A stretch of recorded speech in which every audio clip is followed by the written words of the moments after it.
ओम नमः शिवाय। हर हर महादेव। कैसे हो आप सभी? उम्मीद करती हूँ आप सब खुश होंगे, स्वस्थ होंगे और आपकी ज़िंदगी में सब सही चल रहा होगा। और यही मेरी ऊपर वाले से आप सभी के लिए प्रेयर है कि आप सदा खुश रहें। तो चलिए स्टार्ट करते हैं आज के वीडियो को। आज हम देखेंगे कि इस सावन के महीने में महादेव जी आपको क्या गाइडेंस देना चाहते हैं, क्या ब्लेसिंग्स आप अट्रैक्ट कर पाओगे, क्या मैसेज है महादेव जी की तरफ से आप सभी के लिए, कन्या राशि वालों के लिए। ओके, अगर आपको पता है आपका सन साइन या मून साइन है कन्या यानी कि विर्गो, तो आपके लिए है ये रीडिंग, ये गाइडेंस है। देखते हैं कि इस साल के 2025 के सावन के महीने में और इसके बाद से आपकी ज़िंदगी में महादेव जी क्या बताना चाहते हैं, इम्पोर्टेंट मैसेज कि क्या आपको करना चाहिए। प्लीज़ महादेव जी बताइए कन्या राशि वालों के लिए क्या गाइडेंस है। Card number 1, 2, 3 and 4। Okay, first message है आपके लिए, cross road, choose the right path. It's not the dead end, indeed it is a cross road in life. Encounter Shiva at the cross road seeking his empowering aid. Okay, अगर आपको लग रहा है कि सब कुछ ख़त्म हो गया है आपकी लाइफ में, अब कुछ नहीं हो सकता, आप बिल्कुल होपलेस हो गए हो, तो ये समझ लीजिए ये अंत ही आरंभ है जैसा है आपके साथ। ये अंत नहीं हुआ है, कोई न्यू बिगिनिंग्स आपकी लाइफ में ईश्वर देंगे। ओके, तो होपलेस बिल्कुल भी नहीं होना है। किसी भी क्रॉस रोड पर अगर आप हो, आपको कोई रास्ता नहीं सूझ रहा है, तो डोंट वरी, महादेव जी आपके साथ हैं, वो आपको रास्ता दिखाएंगे। किसी भी दोस्त के थ्रू, रिश्तेदार के थ्रू आपको कोई ना कोई सलाह मशवरा गाइडेंस ज़रूर मिलेगी और आपको उस पर ध्यान देना है और सही रास्ते का आपको चयन करना है। ओके, तो पहली तो महादेव जी की तरफ से ये गाइडेंस है। नेक्स्ट गाइडेंस है आपके लिए, third I chakra, connect with divine guidance.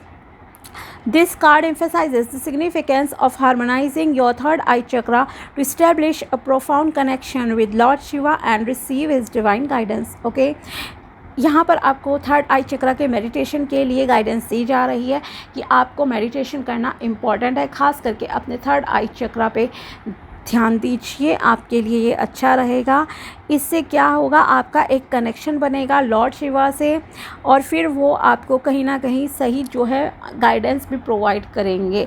ध्यान लगाओगे, स्पिरिचुअलिटी में जाओगे तो आपकी प्रोग्रेस होगी। तो स्पिरिचुअल होना आपके लिए पहले यहाँ पर देखो आया है और उनकी गाइडेंस आपको मिलेगी। Bhang addiction, transcend materialism and cultivate devotion to lord Shiva. अगर आप में किसी भी तरह का कोई गलत एडिक्शन है तो उसको प्लीज़ आप छोड़ दीजिए। अगर कोई नेगेटिविटी है, नेगेटिव एडिक्शन है, मान लीजिए स्मोकिंग, ड्रिंकिंग, कैरेक्टर ख़राब, कुछ भी इस तरह का, गैम्बलिंग करते हो, ठीक है, कुछ भी इस तरह की अगर कोई लत है आपके अंदर, ड्रग्स लेते हो हैवी मान लीजिए, तो आपको वो सारे एडिक्शंस को छोड़ना पड़ेगा और आपको शिव जी की भक्ति पूजा करनी है। आप जो है इस पूरे सावन डेली अगर जल चढ़ा सकते हो शिवलिंग पर तो रोज़ जल चढ़ाओ, ठीक है, बहुत अच्छा रहेगा। कम से कम सोमवार को ज़रूर चढ़ाओ अगर रोज़ नहीं चढ़ा सकते। और अगर जल नहीं चढ़ा सकते हो तो सबसे पावरफुल है आपकी वाणी, आपका गला, ठीक है। मन में बात बोल लो, ज़ुबान से बोलो, ओम नमः शिवाय मंत्र का जितना जाप कर सकते हो उतना कर लो। कम से कम नहीं तो 11 बार ज़रूर बोलो। शिवलिंग पे जल चढ़ाते हुए घर के में चढ़ा लो, बाहर मंदिर में जाके कर लो, जैसे आपको अच्छा लगता है। अगर ये पॉसिबल नहीं है, मान लीजिए शिवलिंग नहीं है, तो आप एटलीस्ट बैठे बैठे 11 बार, 21 बार, 51 या 108 बार जो है ओम नमः शिवाय मंत्र का जाप कर लो, ठीक है। अगर 11 बार करते हो तो मैं आपसे ये ज़रूर कहूँगी आप साथ में महामृत्युंजय मंत्र को भी 11 बार चैंटिंग कीजिए और चैंटिंग ही करना है। ऐसा नहीं है कि आपने प्ले करके छोड़ दिया। ओके, जब आपकी वाणी से कोई शब्द निकलते हैं तो उनका इफ़ेक्ट बहुत अलग होता है।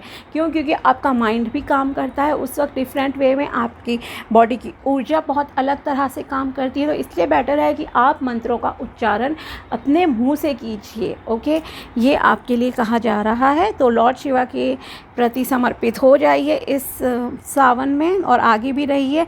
आदि Yogi embarking on the path of yoga. साथ ही आपको स्पिरिचुअलिटी की बात हो गई, ध्यान लगाना है, ब्रीदिंग एक्सरसाइज कीजिए, सब चीज़ करनी है। आपको योगा के मार्ग पे भी चलने की सलाह दी जा रही है।